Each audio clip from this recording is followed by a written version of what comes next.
Current അഫയേഴ്സിൽ നിന്ന് അടുത്ത പരീക്ഷകളിൽ നിങ്ങൾക്ക് നിർബന്ധമായും പ്രതീക്ഷിക്കാവുന്ന ചില ചോദ്യങ്ങളെ ഉൾപ്പെടുത്തിയിട്ടുള്ള ക്ലാസ്സാണ്. മാത്രമല്ല കറണ്ട് അഫയേഴ്സ് നിങ്ങൾക്കറിയാം, ഇപ്പോൾ ഈ വരാൻ പോകുന്ന സെയിൽസ് അസിസ്റ്റന്റിനാണെങ്കിൽ 20 മാർക്കാണ്. കറണ്ട് അഫയേഴ്സ് നന്നായി പ്രിപ്പയർ ചെയ്യാതെ ഇനി വരാൻ പോകുന്ന PSC പരീക്ഷകളിൽ നിങ്ങൾക്ക് ഉയർന്ന റാങ്കിൽ എത്താൻ സാധിക്കില്ല. ആ വസ്തുത മനസ്സിലാക്കുക, അതിനെ മാറ്റി നിർത്താതിരിക്കുക. കറണ്ട് അഫയേഴ്സ് സിമ്പിളായിട്ട് പഠിച്ചെടുക്കാം. കറണ്ട് അഫയേഴ്സ് എങ്ങനെയാണ് പഠിച്ചെടുക്കേണ്ടത്? ഒരൊറ്റ ദിവസം കൊണ്ടല്ല, അത് തുടർച്ചയായ ഒരു പ്രവർത്തനമാണ്. എങ്ങനെയാണ് കറണ്ട് അഫയേഴ്സ് ഈസി ആയി പഠിച്ചെടുക്കുക, അതിനുള്ള സോഴ്സുകൾ എന്തെല്ലാമാണ് എന്നുള്ളത് കൂടി ഇന്നത്തെ ക്ലാസ്സിൽ നമ്മൾ പറയും.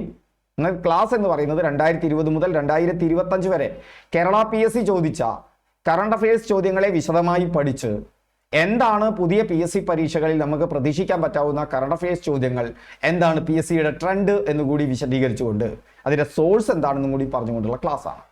ഒരു കംപ്ലീറ്റ് സൊല്യൂഷൻ നിങ്ങൾക്ക് ഇവിടെ കിട്ടും. ഹായ് ഫ്രണ്ട്സ്, എൻ്റെ പേര് രഘുനന്ദൻ. വിൻഡോ ജുവിൻ്റെ ഈ പുതിയ ക്ലാസ്സിലേക്ക് സ്വാഗതം. അപ്പോൾ ഈ ചാനൽ ആദ്യം കാണുന്നവർ ഇത് ഇതുവരെ സബ്സ്ക്രൈബ് ചെയ്തിട്ടില്ലെങ്കിൽ ഒന്ന് സബ്സ്ക്രൈബ് ചെയ്യുക.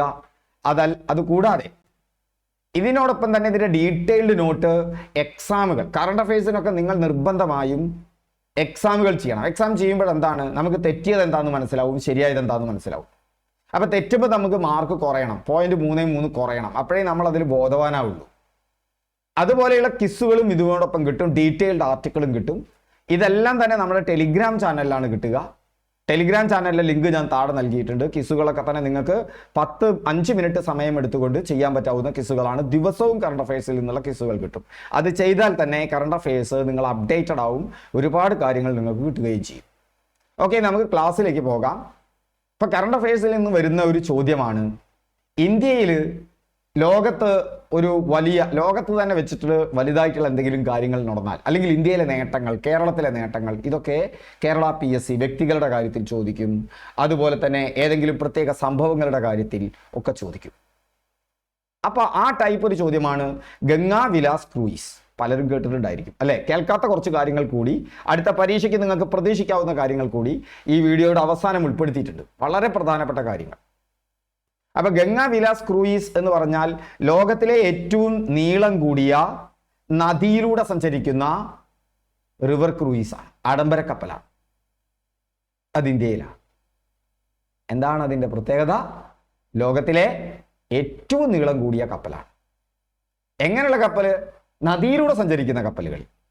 അത് നദിയിലൂടെ സഞ്ചരിക്കുന്ന ആഡംബര കപ്പലുകൾ, റിവർ ക്രൂയിസ്. അത് മൂന്നും നിങ്ങൾ ഓർത്തിരിക്കണം.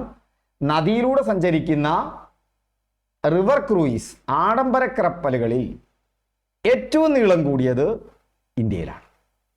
അതാണ് എന്തിൻ്റെ പ്രത്യേകത? ഗംഗാ വിലാസ് ക്രൂയിസ് എന്ന് പറയുന്നത്. ടൂറിസത്തിനും കല്യാണത്തിനൊക്കെ ഉപയോഗിക്കുന്നുണ്ട്. വലിയ കല്യാണ മാമാങ്കങ്ങൾക്ക് ടൂറിസം, വിനോദസഞ്ചാരമാണ് പ്രധാന ലക്ഷണം, അല്ലാതെ ചരക്ക് ഗതാഗതമല്ലല്ലോ ആഡംബര കപ്പലിൻ്റെ പ്രത്യേകത. അപ്പം റിവർ ക്രൂയിസ് ആണ്, നദിയിലൂടെ സഞ്ചരിക്കുന്നവയാണ്, സമുദ്രത്തിലൂടെയല്ല. അതിലേറ്റവും നീളം കൂടിയതാണ്, എളുപ്പമാണ് ഓർത്തിരിക്കാൻ, ഇന്ത്യയിലെ ഏറ്റവും നീളം കൂടിയ നദി. ഇന്ത്യയിലൂടെ ഒഴുകുന്ന നദികളിൽ വെച്ച് ഇന്ത്യയിലൂടെ ഒഴുകുന്ന നദിയാണ് സിന്ധു നദി. സിന്ധു നദിയും ഗംഗാ നദിയും എടുക്കുകയാണെങ്കിൽ സിന്ധുവാണ് ഏറ്റവും വലുത്. നമുക്കറിയാം ഇന്ത്യ ഉപഭൂഖണ്ഡത്തെ സംബന്ധിച്ചിടത്തോളം അതിലേറ്റവും നീളം കൂടിയ നദി സിന്ധുവാണ്. സിന്ധു പാകിസ്ഥാന്റെ ദേശീയ നദിയാണ്. സിന്ധു പടിഞ്ഞാറോട്ടൊഴുകി അറബിക്കടലിൽ പതിക്കുന്ന, അല്ലെങ്കിൽ വടക്കോട്ടൊഴുകി അറബിക്കടലിൽ പതിക്കുന്ന ഏക ഹിമാലയൻ നദി കൂടിയാണ് അല്ലെ? പക്ഷെ ഗംഗ എന്ന് പറഞ്ഞാൽ ഇന്ത്യയിലൂടെ ഒഴുകുന്ന നദികളിൽ ഏറ്റവും വലുത് ഗംഗയാണ്. ഇന്ത്യയിലൂടെ സിന്ധു വളരെ കുറച്ച് ദൂരം മാത്രമേ ഒഴുകുന്നുള്ളൂ, പ്രത്യേകിച്ച് ലഡാക്കിലൂടെയാണ് ഒഴുകുന്നത്. അപ്പൊ ആ ഗംഗ ഇന്ത്യയുടെ ദേശീയ നദി കൂടിയാണ്. അതിന്റെ പേര് തന്നെയാണ് ഈ ആഡംബര കപ്പൽ. ഏതാണ് ആഡംബര കപ്പൽ? ലോകത്തിലെ ഏറ്റവും നീളം കൂടിയ നദിയിലൂടെ സഞ്ചരിക്കുന്ന ആഡംബര കപ്പൽ ഏതാണ്? ആഡംബര ക്രൂയിസ് ഏതാണ്? അത് ഗംഗാ വിലാസ് ക്രൂയിസ് ആണ് എന്നോർക്കുക. അതേതാണ്? ഗംഗാ വിലാസ് ക്രൂയിസ് ആണ്. ഇപ്പൊ എങ്ങനെ വരും? സിന്ധു വിലാസ്, ഗംഗാ വിലാസ്, യമുന വിലാസ്, കാളി വിലാസ് എന്നൊക്കെ വരിക. അവിടെ ഗംഗാ വിലാസ് എന്ന് ഓർക്കണം, അല്ലെങ്കിൽ ഗംഗാ ഫെയിം എന്ന് വരും. രണ്ടും ഓർക്കണം, ഗംഗയും ഓർക്കണം, വിലാസും ഓർക്കണം. ഓക്കെ, എന്താണ് ഗംഗാ വിലാസിന്റെ MV ഗംഗാ വിലാസ്? MV ഗംഗാ വിലാസ് എന്ന് പറഞ്ഞാൽ ലോകത്തിലെ ദൈർഘ്യമേറിയ നദീ ക്രൂയിസ് ആണ്, റിവർ ക്രൂയിസ് ആണ്. ഇത് എവിടെ നിന്ന് ആരംഭിച്ച് എവിടെ എത്തുന്നു എന്നുള്ളത് കൂടി നിങ്ങൾ ഓർത്തിരിക്കണം. അതും പ്രധാനമാണ്. ഇത് വാരണാസിയിൽ നിന്ന് ആരംഭിച്ച് ബംഗ്ലാദേശ് വഴി അസമിലെ ദിബ്രുഗഡ് വരെ 3200 കിലോമീറ്റർ അധികം ദൂരം 51 ദിവസങ്ങൾ കൊണ്ട് സഞ്ചരിക്കുന്ന ഒരു ആഡംബര ക്രൂയിസാണ്. സോ എന്തെല്ലാമാണ് നമ്മൾ ഓർത്തിരിക്കേണ്ടത്? അതുമായി ബന്ധപ്പെട്ട് നമ്മൾ ഒറ്റയടിക്ക് ഓർത്തിരിക്കേണ്ട കാര്യങ്ങൾ, പിന്നീട് നമ്മൾ അത് മറ്റൊരു ഭാഗത്തേക്ക് കൊണ്ടുപോകരുത്.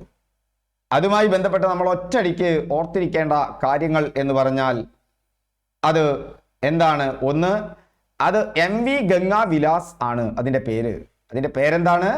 MV ഗംഗാ വിലാസ് എന്നാണ്. അതിൻ്റെ പേര് MV ഗംഗാ വിലാസ് എന്നാണ്. ആ MV ഗംഗാ വിലാസ് എന്നുള്ളത് ലോകത്തിലെ ഏറ്റവും ദൈർഘ്യമേറിയ ക്രൂയിസാണ്. ലോകത്തിലെ ഏറ്റവും ദൈർഘ്യമേറിയ നദീ ക്രൂയിസാണ്. ഓർത്തിരിക്കുക, MV ഗംഗാ വിലാസ് എന്നാണ് അതിൻ്റെ പേര്. ദൈർഘ്യമേറിയ നദീ ക്രൂയിസാണ്. ഇതെവിടെ നിന്ന് ആരംഭിക്കുന്നു? വാരണാസിയിൽ നിന്ന് ആരംഭിച്ച്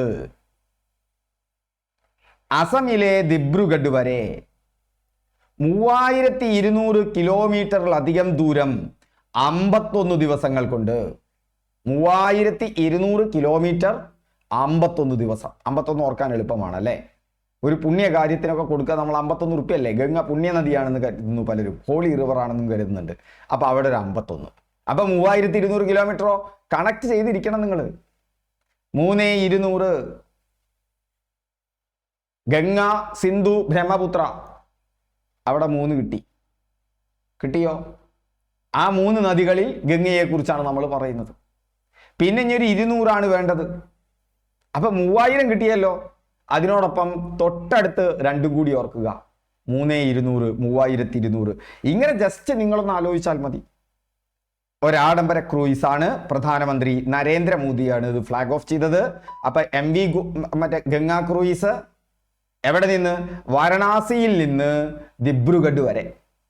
വാരണാസിയിൽ നിന്ന് ദിബ്രുഗഡ് വരെ 3200 കിലോമീറ്റർ 51 ദിവസം നരേന്ദ്രമോദി ഉദ്ഘാടനം ചെയ്തു. 2023 അപ്പോൾ വാരണാസി മുതൽ ദിബ്രുഗഡ് വരെയാണ്. ഇത് ഇന്ത്യയിലൂടെയും ബംഗ്ലാദേശിലൂടെയും കടന്നു പോകുന്നുണ്ട്. ഗംഗാ നദി നിങ്ങൾക്കറിയാലോ, ഇന്ത്യയിലും ബംഗ്ലാദേശിലൂടെയും കടന്നു പോകുന്നുണ്ട്. ബംഗ്ലാദേശിൽ അതിൻ്റെ പേര് പത്മ എന്നാണ് അല്ലേ? അപ്പൊ ഗംഗാ നദി ഉത്ഭവം ഗംഗോത്രി ഹിമാനിയാണ്, ഉത്തരാഖണ്ഡിൽ നിന്നാണ്. ഇതുകൂടി നിങ്ങൾ പഠിച്ചിരിക്കണം. നിങ്ങൾ ഓർക്കേണ്ടത്, ഇങ്ങനെ കറണ്ട് അഫയേഴ്സ് പഠിക്കുമ്പോൾ അതുമായി ബന്ധപ്പെട്ട സ്റ്റാറ്റിക് GK കൂടി പഠിക്കണം. കാരണം ക്വസ്റ്റ്യൻ പേപ്പർ തയ്യാറാക്കുന്നവർ പത്രം വായിക്കുന്നവരാ, അല്ലാതെ ക്വസ്റ്റ്യൻ പേപ്പർ തയ്യാറാക്കില്ല. അപ്പോൾ അവരെ സംബന്ധിച്ചിടത്തോളം ഇങ്ങനത്തെ ഒരു ചോദ്യം വന്നാൽ ഇതുകൂടി അവിടെ വരും. ഗംഗാ നദിയുടെ ഉത്ഭവം എവിടെയാണ്? ഗംഗോത്രി ഹിമാനി, ഉത്തരാഖണ്ഡ്. നിങ്ങൾക്ക് അറിയാവുന്ന വിഷയങ്ങളായിരിക്കാം, അല്ലെങ്കിൽ നിങ്ങളുടെ കയ്യിൽ ഗൈഡ് ഉണ്ടായിരിക്കും.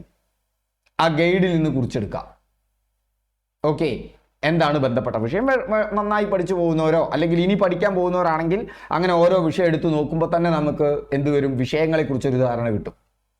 പ്രധാന പോഷക നദികൾ യമുന, ഗാഗ്ര, ഗണ്ഡക്, കോസി, സോൺ. ഓർത്തിരിക്കണം, ഗംഗാ നദിയുടെ പ്രധാന പോഷക നദികൾ. ഗംഗയുടെ തീരത്തുള്ള പ്രധാന നഗരങ്ങൾ ചോദിക്കാറുണ്ട്. അതിൽ വാരണാസി, വാരണാസിയിൽ നിന്ന് അസമിലെ ദിബ്രുഗഡ് വരെ, പട്ന, പ്രയാഗ്രാജ്, അലഹബാദ്, ഹരിദ്വാർ, ഇതൊക്കെ തന്നെ ഗംഗാ നദിയുടെ തീരത്തുള്ള പട്ടണങ്ങളാണ്. ബ്രഹ്മപുത്ര നദി അത് ചെമായുങ് ദുങ് ഹുമാനിയാണ്. ചെം യുങ് ദുങ് ഹുമാനി, ചെം യങ് ദങ് ഹുമാനി എന്ന് SCERT പാഠപുസ്തകം. ഏതായാലും നമുക്കറിയാം, ഉത്തരാഖണ്ഡിലാണ്. ഇന്ത്യയിൽ നിന്നാണ് ഉത്ഭവം, ടിബറ്റിൽ നിന്നൊന്നുമല്ല. സിന്ധുവും ബ്രഹ്മപുത്രയും ടിബറ്റിൽ നിന്നാണ്. പക്ഷെ ഗംഗാനദി ഇന്ത്യയിലെ ഉത്തരാഖണ്ഡിൽ നിന്നാണ്.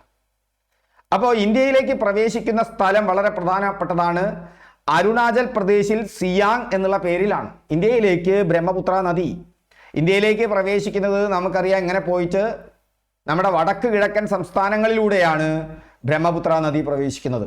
ചൈനയിൽ, ഇപ്പോൾ ടിബറ്റ് ചൈനയിലാണ്. ചൈനയുടെ കൈവശമുള്ള ടിബറ്റിൽ നിന്ന് ബ്രഹ്മപുത്ര ഉത്ഭവിക്കുന്നു. എവിടെ നിന്നാണ്? ചെമാ യുങ് ദങ് ഹിമാനിയിൽ നിന്നാണ്. എന്താണ് ഹിമാനി എന്ന് പറഞ്ഞാൽ? ഗ്ലേസിയർ, മഞ്ഞുപാടം. ആ മഞ്ഞുപാടമാണ്. ഇന്ത്യയിലെ പ്രധാനപ്പെട്ട ഒരു ഗ്ലേസിയറാണ് സിയാച്ചിൻ. ലോകത്തിലെ ഏറ്റവും ഉയരമേറിയ യുദ്ധക്കളം സിയാച്ചിനിലാണ്. ഞങ്ങൾ മലപ്പുറം ജില്ലയിലാണ്. ഞങ്ങളുടെ മലപ്പുറം ജില്ലയേക്കാൾ വലുതായ ഐസിന്റെ ഒരു മഞ്ഞുപാടയാണ് അത് ഒഴുകി നടക്കുകയാണ്. ലോകത്തിലെ ഏറ്റവും വലിയ ശുദ്ധജല ശേഖരമാണ് ഹിമാനികൾ. ലോകത്തിലെ ഏറ്റവും വലിയ ശുദ്ധജല ശേഖരമാണ് എന്തെന്ന് പറയുന്നത്, ഹിമാനികൾ എന്ന് പറയുന്നത്. അപ്പോ പ്രധാന പോഷക നദികൾ അതിൻ്റെ സുബിൻസിരി, മാനസ്, ടീസ്റ്റ. അതിൽ ഏറ്റവും വേഗത്തിൽ ഒഴുകുന്ന നദിയാണ് ടീസ്റ്റ. ചുവന്ന നദി എന്നും ടീസ്റ്റ അറിയപ്പെടുന്നുണ്ട്. ബംഗ്ലാദേശിൽ ബ്രഹ്മപുത്ര അറിയപ്പെടുന്നത് ജമുനയാണ്. ബംഗ്ലാദേശിൽ ഗംഗ അറിയപ്പെടുന്നത് പത്മ എന്നാണ്. ബംഗ്ലാദേശിൽ ഗംഗ അറിയപ്പെടുന്നത് എന്ത് പേരിലാണ്, പത്മ. അതേസമയം ബംഗ്ലാദേശിൽ നമ്മുടെ ഇയാൾ അറിയപ്പെടുന്നത്, ആരറിയപ്പെടുന്നത്, നമ്മുടെ ബ്രഹ്മപുത്ര അറിയപ്പെടുന്നത് പത്മ എന്നാണ്. അപ്പൊ ബ്രഹ്മപുത്രയുമായി ഓർക്കേണ്ടത് അരുണാചൽ പ്രദേശിൽ വന്ന് അരുണാചൽ പ്രദേശിലൂടെയാണ് എത്തുന്നത്. പിന്നീട് ബംഗ്ലാദേശിലേക്ക് കടന്ന് അത് ബംഗാൾ ഉൾക്കടലിൽ പതിക്കുന്നു. ചെമായുങ്തങ് ഹിമാനിയിൽ നിന്നാണ് തുടക്കം. ഹിമാനിയെ കുറിച്ച് ഓർക്കുമ്പോൾ നിങ്ങൾ ഏറ്റവും കൂടുതൽ ഓർക്കേണ്ടത് സിയാച്ചിനാണ്. സിയാച്ചിൻ ഒരു ഹിമാനിയാണ്. ഹിമാനി എന്ന് പറഞ്ഞാൽ ഒഴുകി നടക്കുന്ന മഞ്ഞുപാടമാണ്. ലോകത്തിലെ ഏറ്റവും ഉയരമേറിയ യുദ്ധക്കളം ഏതാണെന്ന് ചോദിച്ചാൽ സിയാച്ചിനാണ്. അത് ഇന്ത്യയിലാണ്.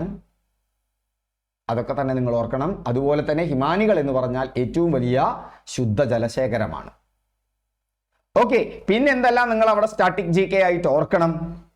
അതൊന്ന് അസാമിലെ പ്രധാന പോഷക നദികളുമായി ചേർന്ന ശേഷം ബ്രഹ്മപുത്ര ബംഗ്ലാദേശിൽ ജമുന എന്ന പേരിൽ ഓർക്കുന്നു. ഇതിനോടൊപ്പം ഓർക്കേണ്ടതാണ് 4 ദേശീയ പാതകൾ. 2 ഞാൻ പറയാം, ബാക്കി 2 SCERT ടെക്സ്റ്റ് ബുക്കിലുണ്ട് 10ാം ക്ലാസ്സിൽ. അതന്നെ നിരന്തരം പരീക്ഷയ്ക്ക് ചോദിക്കുന്നതാണ്. ദേശീയ ജലപാത 1 ഗംഗ ഭഗീരഥി നദീവ്യവസ്ഥയിലാണ്. പ്രയാഗ്രാജ് മുതൽ ഹൽദിയ വരെ.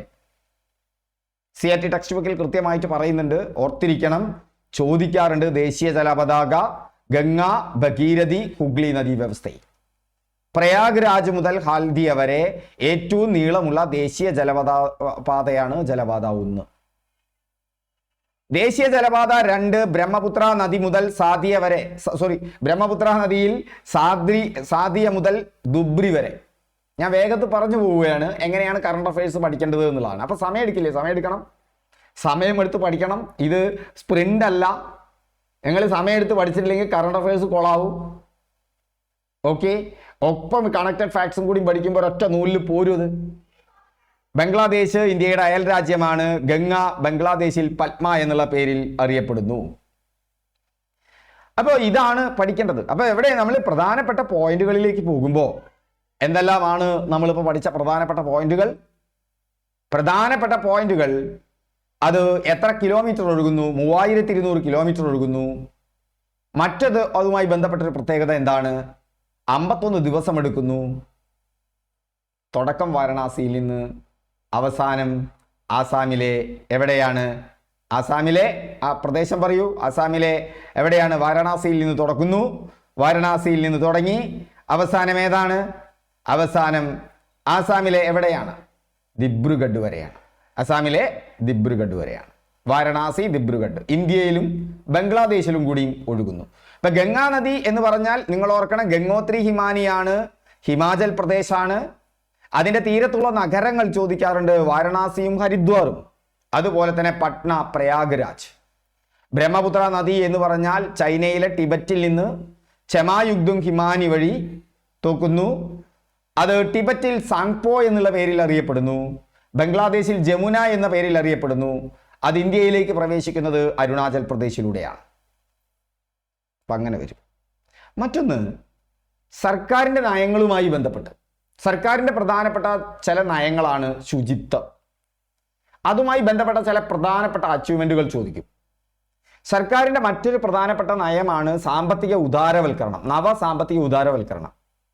അതുമായി ബന്ധപ്പെട്ട് എക്കണോമിക്സിലെ കറണ്ട് അഫയേഴ്സ് നിങ്ങൾ ശ്രദ്ധിച്ചിരിക്കണം. പുതിയ GDP എത്രയാണ്? കയറ്റുമതിയിൽ വർധനവുണ്ടായിട്ടുണ്ടോ? നല്ല പുതിയ സാമ്പത്തിക നയങ്ങൾ പുതുതെന്തെങ്കിലും വന്നിട്ടുണ്ടോ? ഇതൊക്കെ തന്നെ നിങ്ങൾ ശ്രദ്ധിച്ചിരിക്കണം. അതൊക്കെ ഇനി കാലത്ത് പരിസ്ഥിതിയുമായി ബന്ധപ്പെട്ട വിഷയങ്ങൾ, പരിസ്ഥിതിയുമായി ബന്ധപ്പെട്ടുണ്ടാകുന്ന പാരിസ്ഥിതിക ആഘാതങ്ങൾ, അതൊക്കെ തന്നെ അറിഞ്ഞിരിക്കണം. അപ്പോൾ അവിടെ വരുന്ന ഒരു ചോദ്യമാണ് അടുത്ത പരീക്ഷയ്ക്ക് അത്തരത്തിൽ വരാൻ സാധ്യതയുള്ള ഒരു ചോദ്യമാണ് എന്തെന്ന് പറയുന്നത്, റെയിൽവേ സ്റ്റേഷന് ഒരു സർട്ടിഫിക്കേഷൻ കിട്ടിയിട്ടുണ്ട്. ഞങ്ങൾ ചിലപ്പോൾ അത് പാസീവായിട്ട് വിട്ടുപോകും, പക്ഷേ PSCക്ക് അത് വളരെ പ്രധാനമാണ്. അത് സർക്കാർ നയങ്ങളുമായി ബന്ധപ്പെട്ടതായതുകൊണ്ട് തന്നെ അത്തരത്തിലുള്ള സർക്കാർ പദ്ധതികളെക്കുറിച്ച് PSC ചോദിക്കും. അപ്പം എങ്ങനെയാണ് സർക്കാരിൻ്റെ നയങ്ങളെക്കുറിച്ച് മനസ്സിലാക്കുക? പറയാം. യാത്രക്കാർക്ക് ഉയർന്ന നിലവാരത്തിൽ ഗുണനിലവാരത്തിലുള്ള ഭക്ഷണം നൽകുന്നതിനുള്ള food safety and standard authority of ഇന്ത്യയുടെ ഈറ്റ് റൈറ്റ് സ്റ്റേഷൻ സർട്ടിഫിക്കേഷൻ ലഭിച്ച റെയിൽവേ സ്റ്റേഷൻ ഏതാണ്? Eat right station. അപ്പോൾ യാത്രക്കാർക്ക് ഉയർന്ന ഗുണനിലവാരം നൽകിയതിനുള്ള food safety and standard authority of ഇന്ത്യയുടെ ഈറ്റ് റൈറ്റ് സ്റ്റേഷൻ അവാർഡ് 4 എന്ത് തന്നിട്ടുണ്ട്? സ്റ്റേഷനുകൾ തന്നിട്ടുണ്ട്. Varanasi, Mumbai central, Ahmedabad urban, Surat central. അത് വാരണാസിയാണ്. വാരണാസി ഗംഗാ നദിയുടെ തീരത്തുള്ള ഒരു പട്ടണമാണ്. ഉടൻ ഓർക്കണം കറണ്ട് അഫയേഴ്സിൽ. ആ വാരണാസിയിൽ നിന്നാണ് MV ഗംഗ ആരംഭിക്കുന്നത്. അതാണ് ലോകത്തിലെ ഏറ്റവും ദൈർഘ്യമേറിയ റിവർ ക്രൂയിസ് കപ്പൽ. അത് വാരണാസിയിൽ നിന്ന് ദിബ്രുഗഡ് വരെയാണ്. കാരണം നമുക്ക് അറിയാവുന്ന വിഷയങ്ങളോട് കണക്ട് ചെയ്ത് പഠിക്കണം. അപ്പോൾ ഓർത്തെടുക്കാൻ പറ്റില്ലെങ്കിൽ ആ നോട്ടം നോക്കണം. ഇങ്ങനെ പഠിക്കുമ്പോൾ എന്നിട്ട് ഞാനൊരു വഴി പറഞ്ഞുതരാം, ഇതൊന്ന് ഉറപ്പിക്കാനുള്ള വഴി. അത് ഞാൻ ഇപ്പം നിങ്ങൾ പറഞ്ഞു കഴിഞ്ഞാൽ നിങ്ങൾ സ്കിപ്പ് ചെയ്യണ്ട, അതിനിടയിൽ ഒന്നും കൂടി പറയും. അത് ഉറപ്പിക്കാനുള്ള വഴി ഞാൻ കൃത്യമായി പറഞ്ഞുതരാം. എങ്ങനെയാണ് ഇങ്ങനത്തെ കറണ്ട് അഫയേഴ്സ്, സർക്കാരിൻ്റെ നയങ്ങളുമായി ബന്ധപ്പെട്ട കറണ്ട് അഫയേഴ്സ് മനസ്സിലാക്കിയെടുക്കാനുള്ള 2 സോഴ്സുകൾ. ദിവസവും 10-25 മിനിറ്റ് നിങ്ങൾ ചിലവാക്കി ഒരു 10-20 മിനിറ്റ് നോട്ട് എടുത്തു കഴിഞ്ഞാൽ 2 45 മിനിറ്റ് ചെയ്യും. ആ 45 മിനിറ്റും വേണ്ട, അതൊരു 15 മിനിറ്റോടെ അത് എങ്ങനെ ചെയ്യാം അത് ഞാൻ പറയാം. ഓൺലി 15 മിനിറ്റ്സ് കാത്തിരിക്കും. അപ്പോൾ നമ്മളിവിടെ ഇതാരാ കൊടുത്തത് ഈ സർട്ടിഫിക്കറ്റ്? ആ സർട്ടിഫിക്കറ്റ് കൊടുത്ത സ്ഥാപനവുമായി ബന്ധപ്പെട്ട സ്റ്റാറ്റിക് അറിഞ്ഞിരിക്കണം. അപ്പം നമ്മുടെ റിവിഷൻ നടക്കുകയാണ്, നമ്മൾ ഗൈഡ് തപ്പി നോക്കുകയാണ്. ഞാൻ ഗൈഡ് തപ്പാൻ നേരമില്ലെങ്കിൽ ഞാൻ വഴി പറഞ്ഞു തരാം. Wait, food safety and standard authority of India, ആ പേര് പഠിച്ചിരിക്കണം. അതാണ് ആ സർട്ടിഫിക്കറ്റ് കൊടുത്തിരിക്കുന്നത്. എന്താണ് ആ അവാർഡിന് പേര്?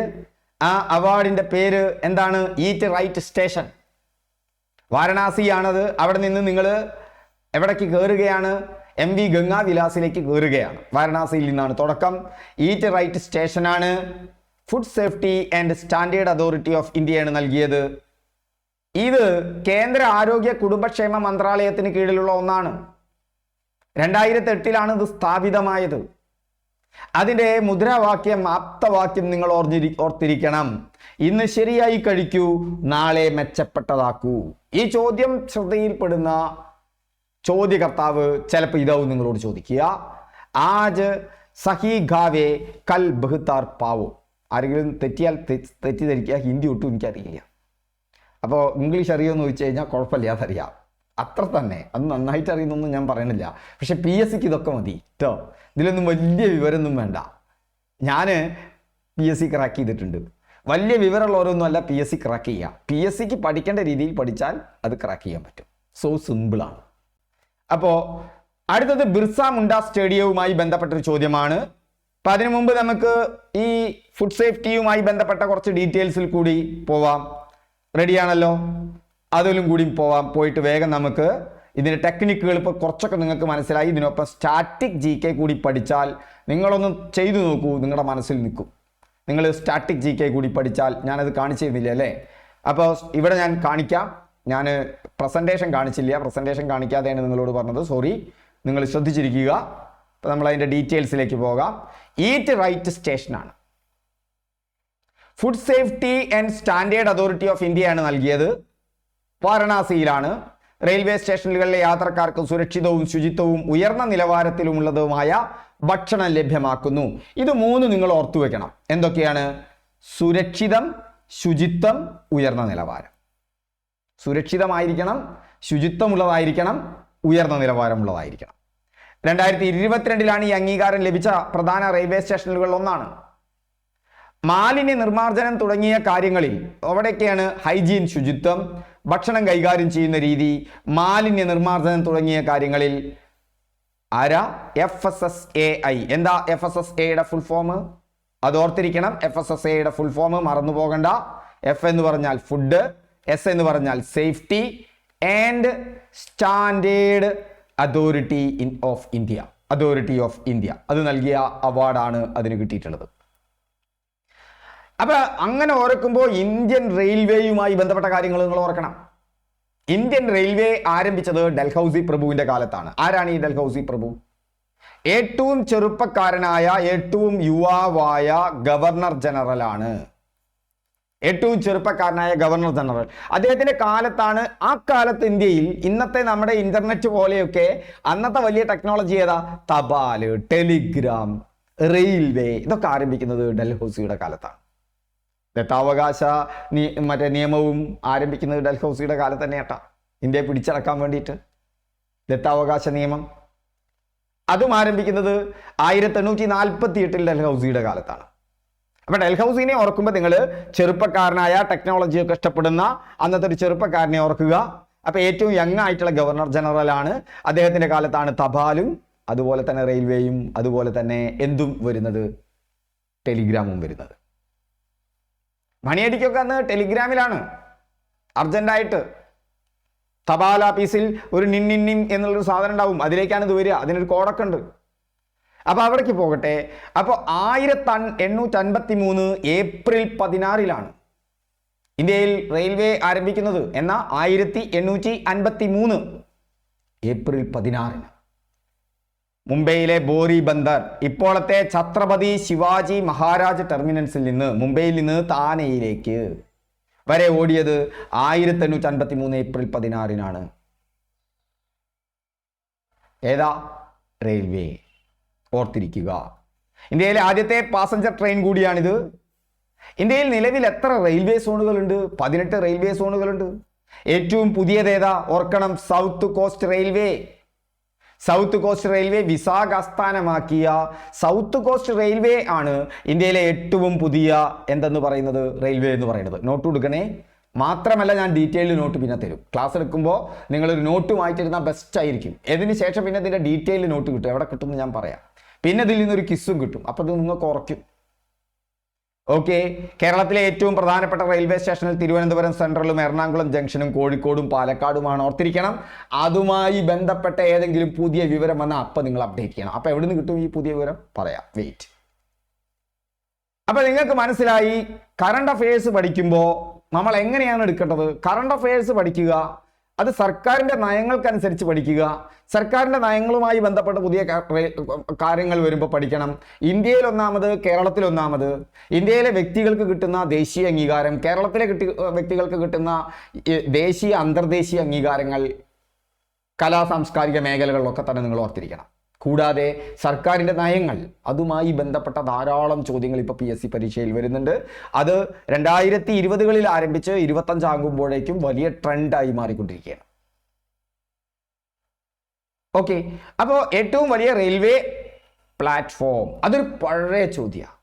ഏറ്റവും വലിയ റെയിൽവേ പ്ലാറ്റ്ഫോം ഹുബ്ബള്ളി ജംഗ്ഷൻ. അത് മാറിക്കൊണ്ടിരിക്കും. ഇപ്പൊ ഹുബ്ബള്ളി ജംഗ്ഷനാണ്. ശ്രീ സിദ്ധാരൂഢ സ്വാമിജി റെയിൽവേ സ്റ്റേഷനാണ്, കർണാടകയാണ്. ലോകത്തിലെ തന്നെ ഏറ്റവും വലിയ പ്ലാറ്റ്ഫോമാണ്. ഓർത്തിരിക്കണം. ലോകത്തിലെ തന്നെ ഏറ്റവും വലിയ റെയിൽവേ സ്റ്റേഷൻ പ്ലാറ്റ്ഫോമാണ് ഏത്? Hubballi junction, Shri Siddharoodha Swamiji railway station, Karnataka. ഓർക്കുമ്പോൾ food and safety standard authority of India അത് സ്ഥാപിതമായ വർഷം നിങ്ങൾ ഓർക്കണം, 2008 ആക്ട് 2006 കേന്ദ്ര ആരോഗ്യ കുടുംബക്ഷേമ മന്ത്രാലയത്തിന് കീഴിലാണ്. ചിഹ്നം, അതിൻ്റെ ലോഗോ വളരെ പ്രധാനമാണ്. ഞാൻ നേരത്തെ പറഞ്ഞു, ആജ് സഹി ഗാവോ കൽ ബഹ്തർ പാവോ. ഇന്ന് ശരിയായി കഴിക്കൂ, നാളെ മെച്ചപ്പെട്ടതാക്കും. ഇതാണ് അതിൻ്റെ ആപ്തവാക്യം അല്ലെങ്കിൽ സ്ലോഗൻ എന്ന് പറയുന്നത്. അതിൻ്റെ ക്യാമ്പയിൻ ഓർക്കണം, ഈറ്റ് റൈറ്റ് ഇന്ത്യ ക്യാമ്പയിൻ എന്നാണ് അതിൻ്റെ ക്യാമ്പയിൻ. ഇതൊരു മുൻനിര സംരംഭമാണ്. രാജ്യത്തുടനീളം സുരക്ഷിതവും ആരോഗ്യകരവുമായ ഭക്ഷണം കഴിക്കുന്നതിനുള്ള ശീലം പ്രോത്സാഹിപ്പിക്കുന്നതിന് വേണ്ടിയിട്ടാണ്. അപ്പം ആരോഗ്യവും ഭക്ഷ്യസുരക്ഷവുമായി ബന്ധപ്പെട്ട സർക്കാർ പദ്ധതികൾ നിങ്ങൾ ഓർക്കണം. അതിലൊന്നാണ്, വളരെ ഓർക്കുക, ദേശീയ ആരോഗ്യ മിഷൻ NHM. നമ്മുടെ ആശാമാരുടെ സമരം നടക്കുകയാണ്. അതുകൊണ്ട് തന്നെ ഇത് നിരന്തരം പത്രത്തിലുണ്ട്. NHM ചോദിക്കാനുള്ള സാധ്യത, അതിൻ്റെ ഫുൾ ഫോം ചോദിക്കാനുള്ള സാധ്യത വളരെ കൂടുതലാണ്. ഇപ്പം പത്രങ്ങളിൽ കറണ്ടായി നിൽക്കുന്ന ഹോട്ട് വിഷയങ്ങൾ നിങ്ങൾ ശ്രദ്ധിക്കണം. അത് നേരിട്ടല്ല ചോദിക്കുക, അത് നേരിട്ടല്ല ചോദിക്കുക, അത് കിട്ടുന്നതിനുള്ളൊരു വഴിയാണ് ആകാശവാണി വാർത്തകൾ. ക്ലിയർ? നിങ്ങൾക്ക് നിങ്ങളുടെ ഫേസ്ബുക്കിൽ അല്ലെങ്കിൽ യൂട്യൂബിൽ നിങ്ങൾ ആകാശവാണി യൂട്യൂബ് ന്യൂസ് തിരുവനന്തപുരം എന്ന് അടിച്ചു കഴിഞ്ഞാൽ കിട്ടും. അവിടെ ഉണ്ടായിരിക്കും 6:15-നും 7:30-ക്കും ഒരു വാർത്ത അവിടെ കിടക്കുന്നുണ്ടാവും. ഇന്നത്തെ വാർത്ത നാളെ കണ്ടാൽ മതി. അത് നിരന്തരം കുറിച്ചെഴുതുക. അത് കേൾക്കുമ്പോൾ തന്നെ നിങ്ങൾക്ക് മന്ത്രിമാര് പദ്ധതികൾ ഇടയ്ക്കിടയ്ക്ക് പറയും, കുറിച്ചിടുക വെറുതെ. ഇനി അങ്ങനെ വാർത്തകൾ കേട്ട് നിങ്ങൾക്ക് ബുദ്ധിമുട്ടാണ്, ഞാൻ ഒരു വഴി പറയട്ടെ. നമ്മുടെ ടെലിഗ്രാം ചാനലിൽ ചേരൂ. എല്ലാ ദിവസവും ആകാശവാണി വാർത്തകളെ അടിസ്ഥാനപ്പെടുത്തി കൂടാതെ PSC ബുള്ളറ്റിനിലെ വാർത്തകളെയും അടിസ്ഥാനപ്പെടുത്തി, ഇത് രണ്ടുമാണ് നമ്മൾ സോഴ്സ് നോക്കേണ്ടത്. PSC ബുള്ളറ്റിലെ അവസാനത്തെ പേജ് ഉണ്ട്. ഇത് രണ്ടിനെയും അടിസ്ഥാനപ്പെടുത്തി ഞങ്ങൾ തയ്യാറാക്കുന്ന ഡെയിലി കറണ്ട് അഫയേഴ്സ് പങ്ക്തിയുണ്ട്. ആ ഡെയിലി കറണ്ട് അഫയേഴ്സ് പങ്ക്തി എന്ന് പറഞ്ഞാൽ രാവിലെ ഞങ്ങൾ എത്ര മണിക്ക് പ്രസിദ്ധീകരിക്കും? രാവിലെ ഞങ്ങൾ 7 മണിക്ക് നിങ്ങൾക്ക് ഡെയിലി പ്ലാൻ തരും, 7:30 മണിക്ക് ഡെയിലി കറണ്ട് അഫയേഴ്സ് തരും. ഡെയിലി പ്ലാനിൽ ഒരു ടോപ്പിക് ഉണ്ടാവും. ഇപ്പോൾ ഇന്നത്തെ യൂട്യൂബ് വീഡിയോ പോലെ ഒരു ടോപ്പിക് ഉണ്ടാവും, അതിൻ്റെ യൂട്യൂബ് വീഡിയോ ക്ലാസ് ഉണ്ടാവും, അതിൻ്റെ ഡീറ്റെയിൽഡ് നോട്ട് ഉണ്ടാവും.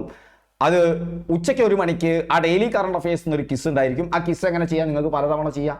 ഒരു ക്വസ്റ്റ്യൻ ബാങ്ക് ഉണ്ടാവും, ചിലപ്പോൾ 20 ചോദ്യവും ചിലപ്പോൾ 50 ചോദ്യവും. പക്ഷേ നിങ്ങൾക്ക് 10 ചോദ്യം തരുള്ളൂ, 5 മിനിറ്റ് കൊണ്ട് ചെയ്യാം. അപ്പം നിങ്ങൾ ആദ്യം ചെയ്തു, 2 തെറ്റി, വീണ്ടും ചെയ്താൽ ആ തെറ്റിയതും കുറേ പുതിയ ചോദ്യങ്ങളും വരും. അങ്ങനെ ഇടയ്ക്കിടയ്ക്ക് പ്രാക്ടീസ് ചെയ്താൽ അതാണ്ട് മനസ്സിൽ കയറും. സോ ഈ ക്ലാസ് എടുക്കുമ്പോൾ നിങ്ങളൊരു നോട്ട് എടുക്കുന്നു, ഞങ്ങളുടെ ആർട്ടിക്കിൾ പ്രതീക്ഷിക്കുമ്പോൾ വരികയാണെന്ന് വെച്ചാൽ അതിന് നോട്ട് എടുക്കുന്നു, പിന്നെ ആർട്ടിക്കിൾ നോക്കി അതൊന്ന് കറക്റ്റ് ചെയ്യുന്നു, കിസ് ചെയ്യുന്നു. ഈ കിസുകളൊക്കെ തന്നെ ഡെയിലി കറണ്ട് അഫയേഴ്സും ഇതുവരെ കൊടുത്ത കിസുകളൊക്കെ തന്നെ നമ്മുടെ ആപ്പിലുണ്ട്. ആപ്പിൻ്റെ ലിങ്കും ഞാൻ താഴെ നൽകുന്നുണ്ട്. ആപ്പ് ഡൗൺലോഡ് ചെയ്താൽ നിങ്ങൾക്ക് അവിടെ ഫ്രീ ടെസ്റ്റ് എന്നുള്ളതിൽ കയറി കഴിഞ്ഞാൽ നിങ്ങൾക്ക് ഇതുവരെ നടന്ന എല്ലാ കിസുകളും കിട്ടും. ടെലിഗ്രാം ചാനലിൽ ജോയിൻ ചെയ്താൽ ഇത് കൃത്യമായിട്ട് ഓരോ ദിവസവും കിട്ടും. അതാത് ദിവസം എങ്ങനെയാണ് ഞങ്ങൾ അവിടെ കൊടുക്കുന്നത്? ഇപ്പോൾ നോക്കൂ, കറണ്ട് അഫയേഴ്സ് ഇന്നത്തെ കറണ്ട് അഫയേഴ്സ് ആണ്. കേന്ദ്ര സർക്കാരിൻ്റെ പുതിയ തൊഴിൽ പ്രോത്സാഹന പദ്ധതി ആകാശവാണിയുടെ ആദ്യ വാർത്തയാണ്. ആകെ 2 വാക്കേ പറഞ്ഞിട്ടുള്ളൂ, പക്ഷേ നമ്മൾ എന്തെല്ലാം അതിൻ്റെ ഡീറ്റെയിൽസ് കൊടുക്കുന്നു. അത് കഴിഞ്ഞ് അതോട് ബന്ധപ്പെട്ട് നമ്മൾ ഓർക്കണം കേരളത്തിലെ പ്രധാന തൊഴിൽ പദ്ധതികൾ. കണ്ടോ ഏതൊക്കെ ഉണ്ട്? Kerala knowledge mission. അതുപോലെ തന്നെ ഇന്നലെ ഒരു വാർഷികമാണ്, നിങ്ങൾക്ക് ഓർമ്മയുണ്ടോ? ഇന്നലത്തെ വാർഷികം. ഇന്നലെ പ്രധാനപ്പെട്ട 2 വാർഷികങ്ങളാണ്. ഇന്നലെ നമ്മുടെ 3 പ്രധാനപ്പെട്ട ക്രിമിനൽ നിയമങ്ങൾ വന്ന പ്രധാന വാർഷികമാണ്. ഓക്കെ, 1-ാം വാർഷികമാണ്. 3 പ്രധാന ക്രിമിനൽ നിയമങ്ങൾ അല്ലേ വന്നിട്ടുണ്ട്. ഏതൊക്കെയാണ് ആ 3 പ്രധാന ക്രിമിനൽ നിയമങ്ങൾ? വളരെ ഇമ്പോർട്ടൻ്റ് ആണ് PSCയെ സംബന്ധിച്ചിടത്തോളം. ആ 3 ഭാരതീയ ന്യായ സംഹിത, ഭാരതീയ നാഗരിക് സുരക്ഷാ സംഹിത, അതുപോലെ തന്നെ ഭാരതീയ സാക്ഷ്യ അധിനിയം. ഇതൊക്കെ 2023-ലാണെങ്കിലും നിലവിൽ വന്നത് 2024-ലാണ്. അതിൻ്റെ 1-ാമത്തെ വാർഷികമായിരുന്നു ഇന്നലെ. അതിലെ വകുപ്പുകൾ 511-ൽ നിന്ന് 358-ആയി കുറഞ്ഞു എന്നൊക്കെ പറഞ്ഞ് അതിലെ പ്രധാനപ്പെട്ട കേസ് അടക്കം, കേരളത്തിലെ ആദ്യത്തെ കേസ് PSC ചോദിക്കുന്നതാണ്. മലപ്പുറം കൊണ്ടോട്ടി പോലീസ് സ്റ്റേഷനിലാണ് ഹെൽമറ്റ് ഇല്ലാത്ത യാത്ര, കേരളത്തിലെ ആദ്യത്തേത്. മറ്റൊന്ന്, ഇന്ത്യയിൽ ഒരു പുതിയ ആപ്പ് ഇന്നലെ പുറത്തിറക്കിയിട്ടുണ്ട്, ഇന്ത്യയുടെ റെയിൽവേ ആപ്പ്. അത് ചോദിക്കും, അതിൻ്റെ സവിശേഷതകൾ. മാത്രമല്ല ഇന്നലത്തെ ദിവസത്തിന്റെ പ്രത്യേകത, GST 8 വർഷം പൂർത്തിയാക്കിയതാണ്. ജൂലൈ 1-ന് GST 8 വർഷം പൂർത്തിയാക്കി. അപ്പൊ GSTയുമായി ബന്ധപ്പെട്ട കാര്യങ്ങൾ പ്രചാരണ അംബാസഡർ ആരാണ്? ഇന്നലത്തെ മറ്റൊരു അന്തർദേശീയ വാർത്തയുണ്ട്, തായ്ലൻഡ് പ്രധാനമന്ത്രി താൽക്കാലികമായി പുറത്താക്കപ്പെട്ടു. ഒറ്റയടിക്ക് വായിക്കുന്നു, നോട്ട് എടുക്കുന്നു. ഇനി നിങ്ങൾ കാണാപ്പാഠം പഠിക്കാൻ പോകണ്ട. ഇനി ഇതിൽ നിന്ന് പോസിബിളായി PSCക്ക് വരുന്ന ചോദ്യങ്ങൾ 24 ഞാൻ തയ്യാറാക്കി എന്തിൽ നൽകിയിട്ടുണ്ട്? ക്വസ്റ്റ്യൻ ബാങ്കിൽ നൽകിയിട്ടുണ്ട്. നിങ്ങൾക്ക് ആ പുതിയ പലതവണ നിങ്ങൾക്ക് ചെയ്യാം. അതിൻ്റെ ഉത്തരം കിട്ടുന്നതിന് വേണ്ടി നമ്മുടെ ആപ്പ് ഡൗൺലോഡ് ചെയ്താൽ മതി. ആപ്പ് ഡൗൺലോഡ് ചെയ്യാനുള്ള ലിങ്ക് ഇവിടെ തന്നിട്ടുണ്ട്. ഇല്ലെങ്കിൽ നിങ്ങൾ കിസ് ചെയ്ത് കഴിഞ്ഞാൽ നിങ്ങൾക്ക് അതിൻ്റെ താഴെയായിട്ട് ആപ്പ് ഡൗൺലോഡ് ലിങ്ക് കിട്ടും. ഒറ്റ പ്രാവശ്യം ചെയ്താൽ മതി. അവിടെ ഒന്ന് പരതി നോക്കിയാൽ അവിടെ മുൻകാലങ്ങളിൽ നമ്മൾ ഡെയിലി കറണ്ട് അഫയേഴ്സിന് കൊടുത്ത ചോദ്യങ്ങൾ കിട്ടും. സോ ഈസി അല്ലേ? ഇത് നിങ്ങൾ ഡെയിലി നിങ്ങളുടെ ഒഴിഞ്ഞ സമയത്ത് ചെയ്താൽ മതി. കറണ്ട് അഫയേഴ്സ് നിങ്ങളുടെ കയ്യിലേക്ക് പോരും, ഞാൻ ഗ്യാരണ്ടി തരുന്നു. നിരന്തരം ചെയ്യുക. ഒപ്പം ഇതുപോലുള്ള ക്ലാസ്സുകൾ നമ്മൾ ഇടുന്നുണ്ട്. ഓക്കെ, നമുക്ക് ക്ലാസ്സിലേക്ക് പ്രവേശിക്കാം. ഇത് ടെലിഗ്രാം ചാനലിൽ ഇത് മാത്രമല്ല, നമ്മുടെ ഇതുപോലെ ഇന്നത്തെ കറണ്ട് അഫയേഴ്സ് ആണെങ്കിൽ നമ്മൾ ഭരണഘടനയുടെ സീക്വൻസ് നടക്കുന്നുണ്ട്, PYQവിൻ്റെ സീക്വൻസ് നടക്കുന്നുണ്ട്. അതുമായി ബന്ധപ്പെട്ട ക്ലാസ്, നോട്ട്, കിസ്, ഇത് 3 കിട്ടും. ഓക്കെ, അപ്പൊ 2 ചേരുക, ജോയിൻ ചെയ്യാം. നമുക്ക് ഇന്നത്തെ ക്ലാസ്സിലേക്ക് തന്നെ പോവാം. അപ്പൊ ഇന്നത്തെ ക്ലാസ്സിൽ നമ്മൾ അതിനെ ബിർസ മുണ്ട സ്റ്റേഡിയം, അതൊന്ന് വളരെ പ്രധാനപ്പെട്ടതാണ്. അത് ഒറീസയിലാണ്. ഒറീസയിലെ റൂർക്കലയിലാണ് എന്ത് വരുന്നത്? ബിർസ മുണ്ട സ്റ്റേഡിയം വരുന്നത്. എന്താണ് ബിർസ മുണ്ട സ്റ്റേഡിയത്തിന്റെ പ്രത്യേകത? ബിർസ മുണ്ട സ്റ്റേഡിയവും ഇന്ത്യയിലെ പ്രധാനപ്പെട്ട ഒരു സ്റ്റേഡിയമാണ്. എന്താണ് ഇന്ത്യയിലെ ബിർസ മുണ്ട സ്റ്റേഡിയത്തിന്റെ പ്രത്യേകത? ഇന്ത്യയിലെ ബിർസ മുണ്ട സ്റ്റേഡിയം ഏത് കായിക ഇനത്തിന് വേണ്ടിയാണ്? അത് ഏത് കായിക ഇനത്തിന് വേണ്ടിയാണ്? ഹോക്കിക്ക് വേണ്ടിയാണ്. എന്താ ബിർസ മുണ്ട സ്റ്റേഡിയത്തിന്റെ പ്രത്യേകത? അത് ഒഡീഷയിലെ റൂർക്കലയിലാണ് സ്ഥിതി ചെയ്യുന്നത്. ലോകത്തിലെ ഏറ്റവും വലിയ സ്റ്റേഡിയങ്ങളിൽ ഒന്നാണ്. ഏറ്റവും കൂടുതൽ ആൾക്കാർക്ക് ഇരിക്കാൻ പറ്റാവുന്ന ലോകത്തിലെ ഏറ്റവും വലിയ സ്റ്റേഡിയമാണ് ഗിന്നസ് വേൾഡ് റെക്കോർഡ് പ്രകാരം. ഓക്കെ, 21,800 കാണികൾക്കിരിക്കാൻ പൂർണ്ണമായി സീറ്റുള്ള ഗിന്നസ് വേൾഡ് റെക്കോർഡിൽ വന്ന സ്റ്റേഡിയമാണ് ബിർസ മുണ്ട സ്റ്റേഡിയം. അങ്ങനെ ബിർസ മുണ്ട സ്റ്റേഡിയത്തെ കുറിച്ച് ഓർക്കുമ്പോൾ നിങ്ങൾ ഓർക്കേണ്ടത് 2023 പുരുഷന്മാരുടെ ഹോക്കി ലോകകപ്പിന്റെ പ്രധാന വേദിയാണ്. ഇന്ത്യയുടെ വിജയങ്ങൾ, ഇന്ത്യ വേദിയായ സ്ഥലങ്ങൾ, ഇതൊക്കെ നിങ്ങൾ അറിഞ്ഞിരിക്കണം. ഇപ്പൊ ക്രിക്കറ്റിൽ നിങ്ങൾ ഓർക്കണം 2024-ലും 25-ലും ഇന്ത്യ എവിടെയൊക്കെയാ ഒന്നാമതായത്? 2024-25 കാലഘട്ടത്തിൽ ഇന്ത്യ ഒന്നാമതായത് T20, ICC, okay, international cricket കപ്പിലും T20-ലും ഇന്ത്യയാണ് ഒന്നാമത്. ഇന്ത്യ ഒന്നാമതെത്തി, ഓർക്കണം. അപ്പൊ അതിന്റെ ക്യാപ്റ്റനെ ഓർക്കണം. ആരാ ക്യാപ്റ്റൻ? രോഹിത് ശർമ്മ. അതിലെ മലയാളി സാന്നിധ്യത്തെ ഓർക്കണം. അതാരാ? സഞ്ജു സാംസൺ. അതുകൂടാതെ ഇന്ത്യ അണ്ടർ-19 വേൾഡ് കപ്പ് നേടിയിട്ടുണ്ട്. ഇങ്ങനത്തെ 3 കപ്പാണ് നേടിയിട്ടുള്ളത്. അണ്ടർ-19 നമ്മൾ നേടിയിട്ടുള്ളത് വുമൻസ് വേൾഡ് കപ്പ് നേടിയിട്ടുണ്ട്. അവിടെ വിജയ് എന്ന് പറഞ്ഞിട്ട് ഒരാളുണ്ട്. ആരാ? വിജയ് ജോഷിത. ആ വിജയ് ജോഷിതയാണ് അതിലെ ടൂർണമെന്റിലെ താരം, അതിലെ ഫൈനലിലെ താരം. മാത്രമല്ല ആദ്യമായിട്ട് അണ്ടർ-19 ലോകകപ്പ് നേടിയ മലയാളി വനിത കൂടിയാണ് വിജയ് ജോഷിത. വളരെ ഇമ്പോർട്ടൻ്റ് ആണ്, ഓർത്തിരിക്കണം. അങ്ങനെ PSC പരീക്ഷയ്ക്ക് വരുന്ന ട്രെൻഡ് അനുസരിച്ചിട്ടാണ് നമ്മൾ പഠിക്കേണ്ടത്. അല്ലാതെ കണ്ണിക്കണ്ട ചവറ് മുഴുവൻ പാടി പഠിക്കണ്ട. വേണ്ടത് ആ ക്വസ്റ്റ്യന്റെ പാറ്റേൺ അനുസരിച്ചിട്ട്. ബിർസ മുണ്ട എന്ന് പറയുന്നത് എന്താണെന്ന് നോക്കണം നിങ്ങൾ. ബിർസ മുണ്ടയ്ക്ക് പ്രാധാന്യമുണ്ട്. ബിർസ മുണ്ട സ്റ്റേഡിയം ഹോക്കിയാണ്. 2023 മാത്രമല്ല 2018-ലും ബിർസ മുണ്ട സ്റ്റേഡിയത്തിലാണ്. ആരാണ് ബിർസ മുണ്ട? നിങ്ങൾ അറിഞ്ഞിരിക്കണം. ഇപ്രാവശ്യത്തെ 9ാം ക്ലാസ്സിലെ പാഠപുസ്തകത്തിൽ പഠിത്തന്നെ വരുന്നുണ്ട്. ഒട്ടനവധി പുതിയ കലാപങ്ങൾ വന്നിട്ടുണ്ട്. അതിൽ പറയുന്ന പേരാണ് ബിർസ മുണ്ട. 1875 നവംബർ 15-നാണ് അദ്ദേഹം ജനിച്ചത്. അത് അതിന്റെ ടീച്ചേഴ്സ് ഗൈഡിൽ പറയുന്നുണ്ട്. സ്ഥലം ഉലിഹാദു, ജാർഖണ്ഡിലാണ്. ഗോത്രം മുണ്ട കലാപമാണ്. പ്രത്യേകത എന്താണ്? ധർത്തി അബ്ബ എന്നാണ് പേരിട്. ഭൂമിയുടെ പിതാവ്. സമരം, ഉൽഗുലാൻ, മഹത്തായ കലാപം. അങ്ങനെ തന്നെ ആ പാഠത്തിൽ വന്നിട്ടുണ്ട്. 9ാം ക്ലാസ്സിലെ ഒന്നാമത്തെ പാഠം തന്നെയാണെന്ന് ഞാൻ വിചാരിക്കുന്നു. അതിന്റെ ക്ലാസ് റെഡി ആക്കിക്കൊണ്ടിരിക്കുന്നുണ്ട്. അത് വരുപ്പെടു തന്നെ. ഇപ്പം നമ്മുടെ മറ്റൊരു സീരീസാണ് SCERT-യിലെ പുതിയ പാഠങ്ങളും പഴയ പാഠങ്ങളും 2024-25 ചോദിച്ച അതിൽ നിന്നുള്ള PSC ചോദ്യങ്ങളും. ഇന്ത്യൻ ഹോക്കിയുമായി ബന്ധപ്പെട്ട് നോക്കണം. ഇന്ത്യക്ക് 8 സ്വർണ്ണ മെഡലുകൾ കിട്ടിയിട്ടുണ്ട്. 1928-ൽ ആംസ്റ്റർഡാമിലാണ് ഒന്നാമത്തെ കപ്പ്. കാരണം എന്താ? 5 മാർക്ക് കലാകായിക മേഖലയിൽ നിന്നുണ്ട് കേരള PSCക്ക്. ഓർക്കുക, എത്ര മാർക്കാ? 5 മാർക്ക്. പഠിക്കാൻ അധികം ഇല്ല. അതുകൊണ്ട് അതിനെ ഡീറ്റെയിൽ ആയിട്ട് പോകണം. സുവർണകാലം 1928 മുതൽ 56 വരെയാണ്. 28-ഉം 56. പ്രമുഖ ഹോക്കി താരങ്ങളെ ഓർക്കണം. ഹോക്കി മാന്ത്രികനാണ് ധ്യാൻചന്ദ്. PR ശ്രീജേഷിനെ നിങ്ങൾ ഓർക്കണം. കേരളത്തിൽ നിന്നുള്ള ഹോക്കിയിലുള്ള ഗോൾ കീപ്പറാണ്.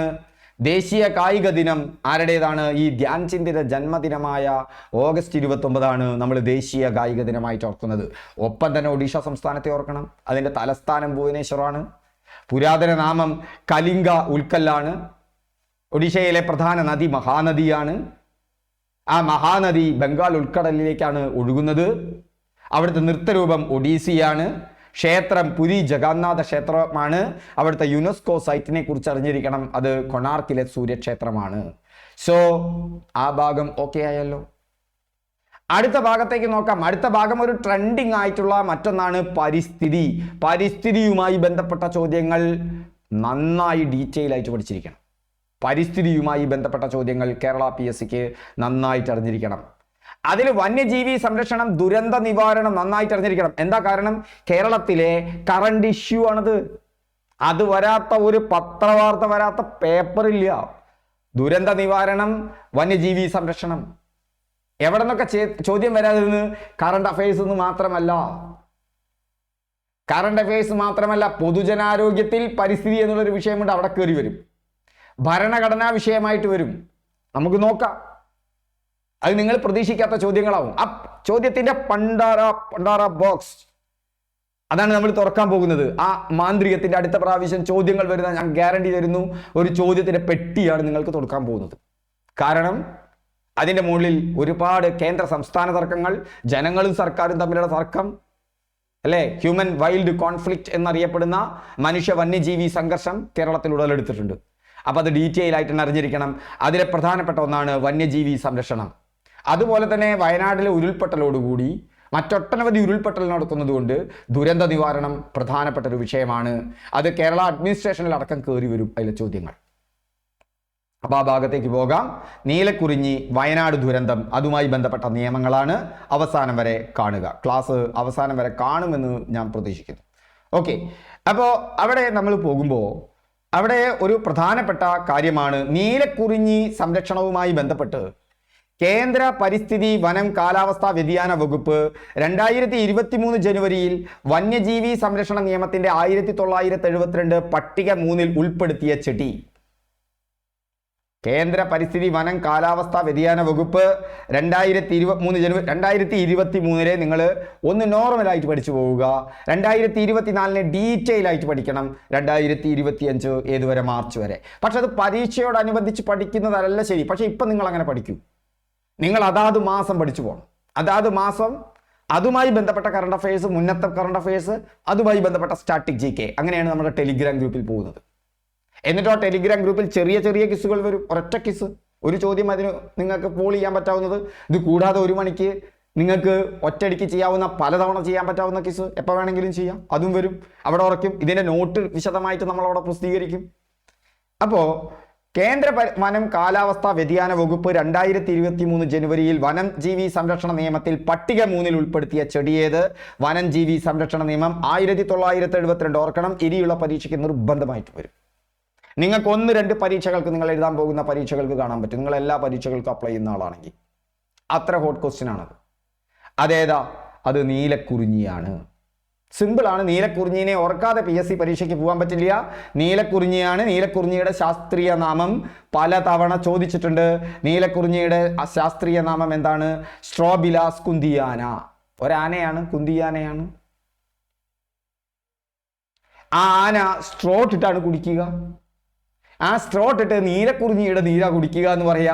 അതാണ് കേന്ദ്രം പട്ടിക 3 ഉൾപ്പെടുത്തി നിരോധിച്ചത്. ഇനി അങ്ങനെ അത് കുടിക്കാൻ പറ്റില്ല.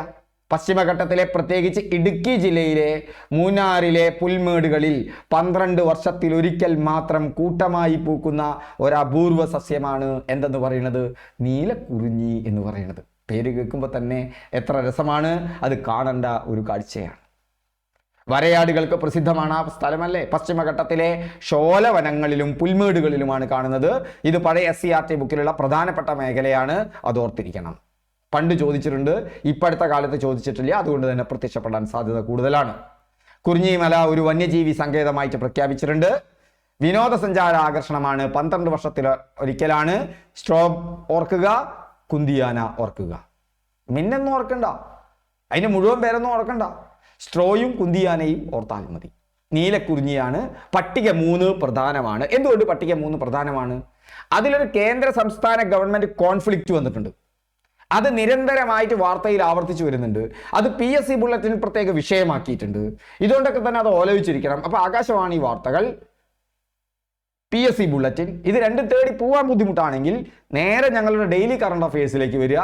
അത് ഉൾപ്പെടുത്തിക്കൊണ്ടുള്ള, അതിന്റെ സ്റ്റാറ്റിക് GKയും ഉൾപ്പെടുത്തിക്കൊണ്ടുള്ളതാണ് നമ്മുടെ ഡെയിലി കറണ്ട് അഫയേഴ്സിന്റെ രാവിലത്തെ 7:30 മണിക്ക് വരുന്നത്. രാവിലെ നമുക്ക് ബസ്സിലൊക്കെ പോകുമ്പോൾ സ്ക്രോൾ ചെയ്ത് വായിക്കാൻ പറ്റാവുന്ന പാകത്തിലാണ്. എന്നിട്ട് മനസ്സിൽ നോട്ട് എടുക്കുക. എവിടെയെങ്കിലും സ്ഥലമൊക്കെ കിട്ടുമ്പോൾ ഒന്ന് കുറിച്ച് വിടുക, ഒരു പോക്കറ്റ് എടുത്തിട്ട്. വൈകുന്നേരം വീട്ടിലെത്തി അത് നോട്ടാക്കുക. ഉച്ചയ്ക്ക് 1 മണിക്ക് ഊണ് കഴിക്കാനിരിക്കുമ്പോൾ കുറച്ച് സമയമുണ്ടെങ്കിൽ ഒരു 5 മിനിറ്റിന് അതിൻ്റെ കിസ് ചെയ്യുക, 10 എണ്ണം. പിന്നെ എപ്പോഴെങ്കിലും വൈകുന്നേരം ബസ്സിൽ വരുമ്പോൾ വീണ്ടും ചെയ്യുക. അതല്ലെങ്കിൽ വെറുതെ ഇരിക്കുമ്പോൾ ചെയ്യാം. അങ്ങനെ നിങ്ങളുടെ മനസ്സിലേക്ക് അത് മെല്ലെ മെല്ലെ കയറിക്കൊണ്ടിരിക്കും. 1972 വന്യജീവി സംരക്ഷണ നിയമം നന്നായി അറിഞ്ഞിരിക്കണം. പണ്ട് അറിഞ്ഞിരിക്കേണ്ടതെന്നില്ല. പണ്ട് ഈ കൊല്ലം മാത്രമേ ചോദിച്ചിരുന്നുള്ളൂ. 1972 വന്യജീവി സംരക്ഷണ നിയമം, അതിലെ പട്ടിക അറിഞ്ഞിരിക്കണം. എന്തുകൊണ്ട്? ഞാൻ പറയാം. പട്ടിക 1, കടുവ, സിംഹം തുടങ്ങിയവയ്ക്കുള്ള സംരക്ഷണമാണ് ഏറ്റവും ഉയർന്ന സംരക്ഷണം. പട്ടിക 2, അതും ഉയർന്ന സംരക്ഷണമാണ്, വിവിധ സംരക്ഷിത ജീവിവർഗങ്ങൾ. പട്ടിക 3, സംരക്ഷിത വിഭാഗം നീലക്കുറിഞ്ഞി. പട്ടിക 4, വേട്ടയാടാവുന്ന കീടങ്ങൾ. ഞാൻ എന്താ കീടങ്ങൾ എന്ന് പറയാനുള്ള കാരണം, പലപ്പോഴും കേരള PSCയുടെ ചോദ്യപേപ്പറിൽ AI-യുടെ അതേ ഭാഷ പ്രത്യക്ഷപ്പെടുന്നുണ്ട്. ക്ഷുദ്രജീവികൾ എന്നാണ് യഥാർത്ഥ മലയാളം, പക്ഷെ കീടങ്ങൾ എന്ന് വരും. അതിനെ നിങ്ങൾ AI-യോട് കൊടുത്തു നോക്കുക വാർത്ത, അത് കീടങ്ങൾ എന്നുള്ള പേരിലാണ് വരിക. അതേപോലെ ചോദിക്കാറുണ്ട്. ഈ കീടങ്ങളെ നമുക്ക് വേട്ടയാടാൻ പറ്റും, കാക്ക, എലി. ഈ പട്ടിക 4മായി ബന്ധപ്പെട്ടൊരു തർക്കം നിൽക്കുന്നുണ്ട്. അതുകൊണ്ട് പട്ടിക 1, പട്ടിക 2, പട്ടിക 3.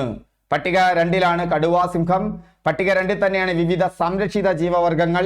പട്ടിക 3 നീലക്കുറിഞ്ഞി. എന്തൊക്കെയാണ് ഈ പട്ടികയുടെ പ്രത്യേകത? അതൊന്ന് അറിഞ്ഞേ പറ്റൂ. ജസ്റ്റ് ഒന്ന് അറിഞ്ഞാൽ മതി. ജസ്റ്റ് നിങ്ങൾ കാണാപ്പാഠം പഠിക്കലല്ല, അത് നിങ്ങൾ ജസ്റ്റ് ഒന്ന് അറിഞ്ഞേ പറ്റൂ. അപ്പോൾ ആരോഗ്യവും ഭക്ഷ്യസുരക്ഷയുമായിട്ടുള്ള ബന്ധങ്ങൾ കൂടി ഞാനൊന്ന് പറയാം. അവിടെ ഇന്ന് ഡീറ്റെയിൽ ആയിട്ട് പോകേണ്ടതുണ്ട്. നേരത്തെ പറഞ്ഞ ദേശീയ ആരോഗ്യ മിഷൻ നിങ്ങൾ ഓർക്കണം. NHM ചോദിക്കുമെന്ന് ഞാൻ പറഞ്ഞു. ആയുഷ്മാൻ ഭാരത് നിങ്ങൾ ഓർക്കണം. പോഷൺ അഭിയാൻ, ദേശീയ പോഷകാഹാര മിഷന് പുതിയ പേര് പോഷൺ അഭിയാനാണ്. കുട്ടികളിലെയും സ്ത്രീകളിലെയും പോഷകാഹാരക്കുറവ്.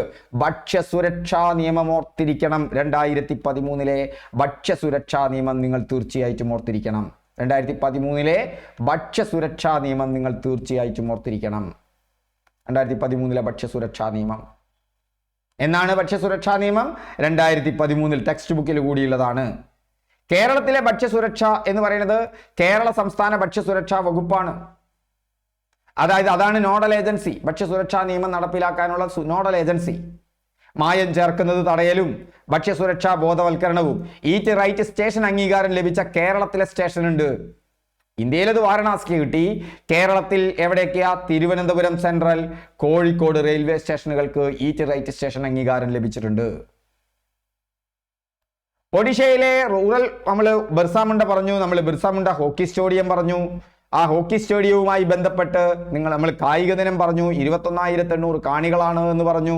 2023 പുരുഷന്മാരുടെ ഹോക്കി ലോകകപ്പ് നടന്നത് എവിടെയാണ്? ഈ ബിർസാമുണ്ട ഹോക്കി സ്റ്റേഡിയത്തിലാണ്.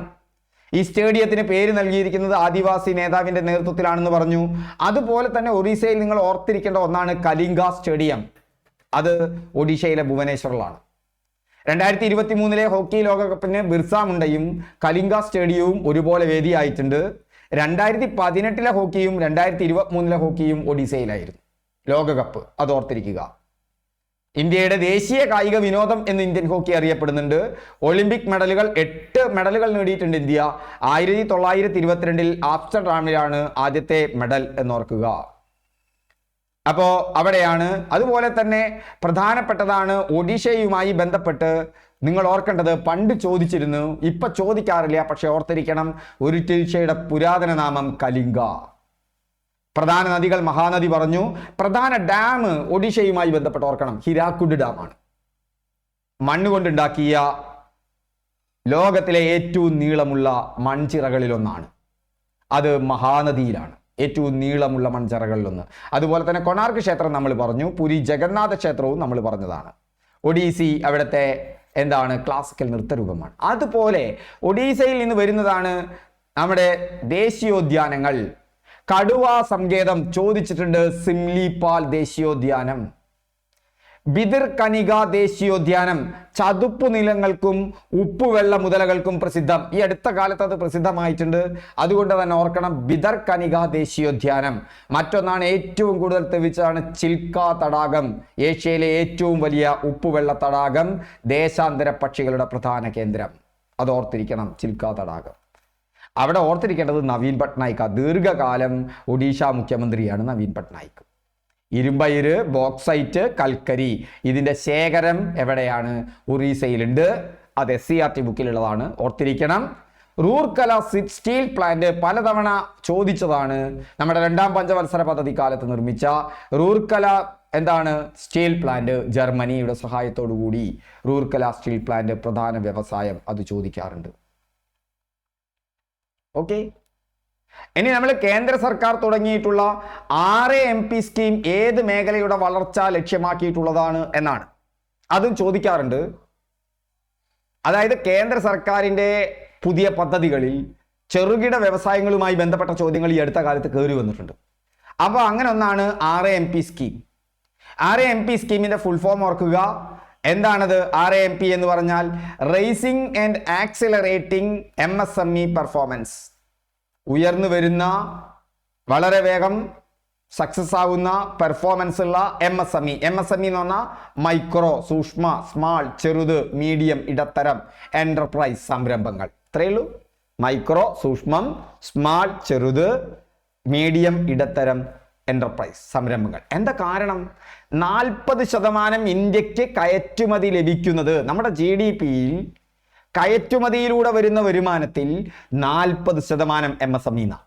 ആ നമ്പർ മറന്നു പോരുതേ. 40%. എക്കണോമിക്സ് ചോദിക്കാൻ ധാരാളം സാധ്യത ഉണ്ട്. അതിന് വന്ന ഒരു പ്രൊജക്റ്റാണ് എന്തെന്ന് പറയുന്നത്, ഈ 6 MP ramp, racing and accelerating MSME performance എന്ന് പറയുന്നത്. ഇന്ത്യയുടെ മൊത്തം കയറ്റുമതിയുടെ 40% MSME മേഖലയിൽ നിന്നാണ്. ഇനി നമ്മുടെ ഈ ചോദ്യത്തിലേക്ക് വന്നാൽ പട്ടിക 3-ൽ ഉൾപ്പെടുത്തിയിട്ടുള്ളത് നീലക്കുറിഞ്ഞിയാണ്. ആ നീലക്കുറിഞ്ഞിയുമായി ബന്ധപ്പെട്ട് നമ്മൾ 12 വർഷം കൊണ്ടാണെന്നും സ്ട്രോബിലാസ് കുന്തിയാനയാണെന്നും പഠിച്ചു. ആ വന്യജീവി സംരക്ഷണ നിയമം 1972 മറക്കരുത് എന്ന് ഞാൻ പറഞ്ഞിട്ടുണ്ട്. ഇന്ത്യയിലെ വന്യജീവികളെയും സസ്യങ്ങളെയും സംരക്ഷിക്കുകയാണ്. പട്ടികകൾ പറഞ്ഞിട്ടുണ്ട്. ഈ നിയമം വന്യജീവികളെയും സസ്യങ്ങളെയും സംരക്ഷണത്തിന്റെ തീവ്രതയനുസരിച്ച് വിവിധ പട്ടികകളായി വേർതിരിച്ചിരിക്കുന്നു. ഏറ്റവും ഉയർന്ന സംരക്ഷണം നൽകുന്നു കടുവ, സിംഹം. ഇവയെ വേട്ടയാടുന്നത് കർശനമായി നിരോധിച്ചിരിക്കുന്നു. ഉയർന്ന സംരക്ഷണം നൽകുന്ന ജീവവർഗങ്ങൾ പട്ടിക 3-ലുണ്ട്, 2-ലുണ്ട്. പട്ടിക 3ഉം 4ഉം സംരക്ഷിത വിഭാഗത്തിൽപ്പെട്ടവയാണെങ്കിലും പട്ടിക 1, 2 എന്നിവയെ അപേക്ഷിച്ച് ശിക്ഷകളുടെ കാഠിന്യം കുറവാണ്. 3-നും 4-നും, 1-നും 2-നും കടുത്ത ശിക്ഷയാണ്. പട്ടിക 4 വേട്ടയാടാൻ അനുമതിയുള്ള കീടങ്ങൾ, ക്ഷുദ്രജീവികൾ, വെർമിൻ എന്നാണ് പറയുക.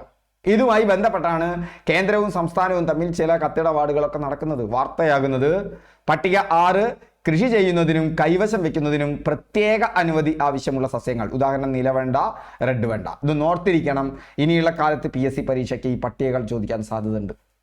2023 ജനുവരിയിലെ കേന്ദ്ര പരിസ്ഥിതി, വനം, കാലാവസ്ഥാ വ്യതിയാന മന്ത്രാലയം ആണ് അല്ലേ നീലക്കുറിഞ്ഞിനെ 1972 പട്ടികയിൽ ഉൾപ്പെടുത്തിയത്. ഇത് പ്രകാരം ഇത് കൃഷി ചെയ്യുന്നതോ വിൽക്കുന്നതോ കുറ്റകരമാണ്. നീലക്കുറിഞ്ഞി ലംഘിക്കുന്നവർക്ക് 25,000 രൂപ വരെ പിഴ, 3 വർഷം വരെ കഠിന തടവുണ്ടാവും. അപ്പോൾ അവിടെ പോയാൽ അത് പറിക്കാനൊന്നും നിൽക്കണ്ട കേട്ടോ.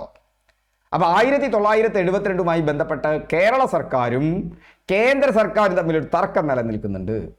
അത് മനുഷ്യ വന്യജീവി സംഘർഷമാണ്, ഹ്യൂമൻ വൈൽഡ് ലൈഫ് കോൺഫ്ലിക്റ്റ്. വളരെ പ്രധാനപ്പെട്ടതാണ്. കാരണം റീസെൻ്റ് ആണ്, പരിസ്ഥിതിയുമായി ബന്ധപ്പെട്ടതാണ്, നിരന്തരം പത്രങ്ങളിൽ ആവർത്തിക്കുന്നു, PSC ബുള്ളറ്റിനിൽ ആവർത്തിച്ചിട്ടുണ്ട്, ആകാശവാണി വാർത്തകളിൽ അത് നിറയുന്നുണ്ട്. ഓക്കെ, കേരളത്തിലെ മനുഷ്യജീവി സംഘർഷങ്ങൾ ഇപ്പൊ കാട്ടുപന്നി, മ്ലാവ്, കടുവ, ആന്, ബോണറ്റ് മക്കാക്ക്, കുരങ്ങന, ബോണറ്റ് മക്കാക്ക് എന്ന് പറഞ്ഞാൽ നമ്മുടെ നാട്ടിലൊക്കെ കാണുന്ന കുരങ്ങന. ബോണറ്റ് മക്കാക്ക്, ആന, കടുവ, മ്ലാവ്, കാട്ടുപന്നി, ഇതുമായി ബന്ധപ്പെട്ടാണ് വന്യജീവി മനുഷ്യ സംഘർഷങ്ങൾ. ഇതിൽ കൂടുതൽ അധികാരം സംസ്ഥാന സർക്കാരിന് വേണമെന്നാണ് കേന്ദ്രത്തിനോട് ആവശ്യപ്പെട്ടത്. കേരളത്തിന്റെ പ്രധാനപ്പെട്ട ആവശ്യങ്ങൾ ജസ്റ്റ് ഒന്ന് കേട്ടാൽ മതി. കാട്ടുപന്നിയെ ക്ഷുദ്രജീവിയായി പ്രഖ്യാപിക്കുക, അതായത് പട്ടിക 4-ൽ ഉൾപ്പെടുത്തുക, വേട്ടയാടാൻ പറ്റാവുന്നതിൽ ഉൾപ്പെടുത്തുക. ഓക്കെ, കേരളത്തിന്റെ ആവശ്യം പട്ടിക കാട്ടുപന്നികൾ വൻതോതിൽ കൃഷി നശിപ്പിക്കുന്നു, മനുഷ്യജീവന് ഭീഷണിയാവുന്നു, ഇവയെ ക്ഷുദ്രജീവിയായി പ്രഖ്യാപിച്ചാൽ വേട്ടയാടാം. 1972 സെക്ഷൻ 62 ഓർക്കണം. 72 സെക്ഷൻ 62 അനുസരിച്ച് ഒരു പ്രത്യേക പ്രദേശത്തും സമയത്തും ചില മൃഗങ്ങളെ ക്ഷുദ്രജീവിയായി പ്രഖ്യാപിക്കാം. അങ്ങനെയാണെന്ന് വെച്ചാൽ കേന്ദ്ര സർക്കാരിന് അങ്ങനെയാണ് പ്രഖ്യാപിച്ചൂടെ. അപ്പൊ അവയ്ക്ക് നിയമപരമായ സംരക്ഷണം നഷ്ടപ്പെടുകയും വേട്ടയാടാൻ അനുമതി ലഭിക്കുകയും ചെയ്യും. അപ്പൊ വേട്ടയാടാൻ പറ്റാവുന്ന ക്ഷുദ്രജീവികൾ അഥവാ വെർമിൻ അഥവാ കീടങ്ങൾ. കേന്ദ്ര വനം പരിസ്ഥിതി മന്ത്രാലയം ഈ ആവശ്യം പലപ്പോഴും പൂർണ്ണമായി അംഗീകരിക്കുന്നില്ല. പകരം ഓരോ വിഷയത്തിലും പ്രത്യേക അനുമതി നേടാനോ തദ്ദേശ സ്വയംഭരണ സ്ഥാപനങ്ങൾക്ക് ചില ഉപാധികളോടെ അനുമതി നൽകാനോ ആണ് നിർദ്ദേശിച്ചിട്ടുള്ളത്. ചില ഉപാധികളോടെ തദ്ദേശ സ്വയംഭരണ സ്ഥാപനങ്ങൾക്ക് ഇത് ചെയ്യാം, അതിന് അനുമതി നൽകാം എന്നാണ് പറയുന്നത്. കാട്ടുപന്നികളെ പൂർണ്ണമായി ക്ഷുദ്രജീവിയായി പ്രഖ്യാപിക്കുന്നത് പരിസ്ഥിതി സന്തുലിതാവസ്ഥയെ ബാധിക്കും. എന്തുകൊണ്ടാ? പരിസ്ഥിതി സന്തുലിതാവസ്ഥ. മറ്റു മൃഗങ്ങൾക്കും ഭീഷണിയാകും. കേരളത്തിലെ പഞ്ചായത്തുകൾക്ക് ജനവാസ മേഖലകളിൽ കാട്ടുപന്നികളെ വെടിവെച്ചു കൊല്ലാൻ അനുമതിയുണ്ടെന്ന് കേന്ദ്രമന്ത്രിമാർ പറയുന്നുണ്ട്. എത്രത്തോളം വസ്തുത ഉണ്ടെന്ന് പറയാൻ പറ്റില്ല. രണ്ടു കൂട്ടരും തമ്മിൽ തർക്കമാണ്. Bonnet macaque. എന്താ ബോണറ്റ് മക്കാക്ക്? നാടൻ കുരങ്ങൻ. അതിനെ വന്യജീവി സംരക്ഷണ നിയമത്തിലെ പട്ടിക 1 ഷെഡ്യൂൾ 1 ഇതും നീക്കം ചെയ്യണമെന്ന് കേരളം ആവശ്യപ്പെടുന്നുണ്ട്. 2022 നിയമ ഭേദഗതിയിലൂടെയാണ് ബോണറ്റ് മക്കാക്കിനെ പട്ടിക 1 ഉൾപ്പെടുത്തിയത്. പട്ടിക 1 ഉൾപ്പെട്ട ജീവികളെ കൊല്ലാനോ പിടികൂടാനോ വനം വകുപ്പിന് വളരെ കർശനമായ വ്യവസ്ഥകളുണ്ട്. കൃഷി നശിപ്പിക്കുന്നുണ്ട്. കേന്ദ്ര വിദഗ്ധരുടെ ആശങ്ക എന്താ? പട്ടിക 1 നിന്നൊരു ജീവിയെ നീക്കം ചെയ്യുന്നത് അവയുടെ സംരക്ഷണത്തിന് ദോഷകരമാകും. മനുഷ്യന് ഭീഷണിയാകുന്ന മറ്റു വനം ജീവികളെ ഇതുപോലെ തന്നെ എന്ത് ചെയ്യണം? കൈകാര്യം ചെയ്യാനുള്ള അധികാരം വേണമെന്ന് പറഞ്ഞിട്ടുണ്ട്. പട്ടിക 4 ഉൾപ്പെടുത്തണമെന്നൊന്നും പറഞ്ഞിട്ടില്ല. കടുവ, ആന, പുലി തുടങ്ങിയ മൃഗങ്ങളെ നടപടിയെടുക്കാൻ വനം വകുപ്പിന് കൂടുതൽ അധികാരം നൽകണം. ഇത് കേന്ദ്ര പരിസ്ഥിതി നിയമപ്രകാരം അവരൊക്കെ സംരക്ഷിക്കപ്പെട്ടതാണ്. അപ്പോൾ വന്യജീവി സംരക്ഷണവുമായി ബന്ധപ്പെട്ട് 1972 നിയമം പട്ടികകളെ കുറിച്ച് നിങ്ങൾക്ക് അറിവുണ്ടായിരിക്കണം. 4-ാം പട്ടികയിലാണ് ഉൾപ്പെടുത്തേണ്ടത് എന്നാണ് പറയുന്നത്. അതിന് കീടം, വെർമിൻ, ക്ഷുദ്രജീവി എന്നുള്ളത് കൊടുക്കണം. നാടൻ കുരങ്ങ് തൊട്ട് പന്നിയെയും അതുപോലെ തന്നെ മറ്റു മൃഗങ്ങളെയും ഒക്കെ അതിൽ, മ്ലാവിനെയൊക്കെ അതിൽ ഉൾപ്പെടുത്തണമെന്ന് നമ്മൾ ആവശ്യപ്പെട്ടിട്ടുണ്ട്. ഇതോർക്കണം. അപ്പൊ ഇതാണ് അവിടെ ബന്ധപ്പെട്ട കാര്യം. മറ്റൊന്ന് ദുരന്ത നിവാരണ നിയമമാണ്. ഈ ദുരന്ത നിവാരണ നിയമവുമായി ബന്ധപ്പെട്ട് കേരളവും കേന്ദ്രവും തമ്മിൽ തർക്കം നിലനിൽക്കുന്നുണ്ട്. ദുരന്ത നിവാരണ നിയമവുമായി ബന്ധപ്പെട്ടും കേന്ദ്രവും കേരളവും തമ്മിൽ തർക്കം നിലനിൽക്കുന്നുണ്ട്. അതുകൊണ്ട് തന്നെ അതും നിങ്ങൾ ഓർത്തിരിക്കണം. അത് നിങ്ങൾ ഓർത്തിരുന്നേ പറ്റൂ. എന്താണ് കേന്ദ്രവും ഇവരും തമ്മിലുള്ള പ്രധാനപ്പെട്ട തർക്കം? ദുരന്ത നിവാരണവുമായി ബന്ധപ്പെട്ട് കേന്ദ്രവും കേരളവും തമ്മിലുള്ള തർക്കം എന്താണ്? തർക്കം എന്താണ്? ആ തർക്കം എന്ന് പറഞ്ഞാൽ 2024 വയനാട് ഉരുൾപൊട്ടലുമായി ബന്ധപ്പെട്ട. അപ്പൊ 2024 വയനാട് ഉരുൾപൊട്ടൽ നന്നായിട്ട് അറിയണം. മേപ്പാടി പഞ്ചായത്തിലെ മുണ്ടക്കൈ, ചൂരൽമല, അട്ടിമല, പുഞ്ചിരിമറ്റം, വെള്ളരിമല എന്നിവിടങ്ങളിലാണ് 1-ലധികം ഉരുൾപൊട്ടൽ ഉണ്ടായത്. ഓർത്തിരിക്കണം. ജൂലൈ 30 വളരെ ഇമ്പോർട്ടൻ്റ് ആണ്, ചോദിക്കും. അടുത്ത ജൂലൈ, ഈ മാസം 30 ഒരു വർഷമായി. മേപ്പാടി പഞ്ചായത്തിലെ ഏതൊക്കെ? മുണ്ടക്കൈ, ചൂരൽമല, അട്ടമല, പുഞ്ചിരിമറ്റം, വെള്ളരിമല. 400-ലധികം മരണം, 1000-ലധികം വീടുകൾ നശിക്കപ്പെട്ടു, 1000-ലധികം പേരുകൾ കാണാതായി. കാരണം കനത്ത മഴയാണ്. കേരള ചരിത്രത്തിലെ ഏറ്റവും മാരകമായ പ്രകൃതി ദുരന്തങ്ങളിലൊന്നാണ്. ആരെല്ലാമാണ് അവിടെ ഓർക്കേണ്ടത്? ഇന്ത്യൻ സൈന്യത്തെ ഓർക്കണം. അതുപോലെ തന്നെ നാഷണൽ ഡിസാസ്റ്റർ റിലീഫ് ഫണ്ടിനെയും സ്റ്റേറ്റ് ഡിസാസ്റ്റർ റിലീഫ് ഫണ്ട് നിങ്ങൾ ഓർക്കണം. ഫയർ ആൻഡ് റെസ്ക്യൂ, പോലീസ്, സന്നദ്ധ പ്രവർത്തകർ. ചൂരൽമലയിൽ ബെയിലി പാലം നിർമ്മിച്ചതാര്? ചോദിക്കും. സൈന്യമാണ്. ദുരിതാശ്വാസ ക്യാമ്പുകൾ, ആളുകളെ മാറ്റിപ്പറപ്പിക്കൽ. മരിച്ചവർക്ക് കൊടുത്ത ധനസഹായം നിങ്ങൾ ഓർക്കണം. മരിച്ചവർക്ക് 2 ലക്ഷം, പരിക്കേറ്റവർക്ക് 50,000. Okay, prime minister national relief ഫണ്ടിൽ നിന്ന് ലഭിച്ചു എന്നുള്ളത് കൂടി ഓർക്കണം. ഇതുമായി ബന്ധപ്പെട്ട് കേന്ദ്ര സംസ്ഥാന തർക്കം എന്താ? അതിതീവ്ര ദുരന്ത പ്രഖ്യാപനം നടന്നില്ല. വായ്പ എഴുതിത്തള്ളൽ നടന്നില്ല. ധനസഹായത്തിലെ കാലതാമസം. കേന്ദ്ര സർക്കാർ വയനാട് ഉരുൾപൊട്ടൽ അതിതീവ്ര പ്രകൃതി ദുരന്തമായിട്ട് പ്രഖ്യാപിച്ചു, അതിതീവ്ര ദുരന്തമായിട്ട് പ്രഖ്യാപിച്ചു. പക്ഷേ നമുക്ക് അതിനുള്ള ഫണ്ട് കിട്ടിയിട്ടില്ല.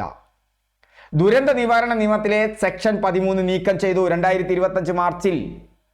അതായത് വായ്പ എഴുതിത്തള്ളാനുള്ള അധികാരമില്ലാതാക്കി. സംസ്ഥാന സർക്കാരിന് ഒരു പ്രദേശം ദുരന്ത നിവാരണത്തിൽപ്പെട്ടാൽ അവിടുത്തെ വായ്പ, അവർ ബാങ്കുകളിൽ നിന്ന് എടുത്ത വായ്പ എഴുതിത്തള്ളാനുള്ള അധികാരമുണ്ട്.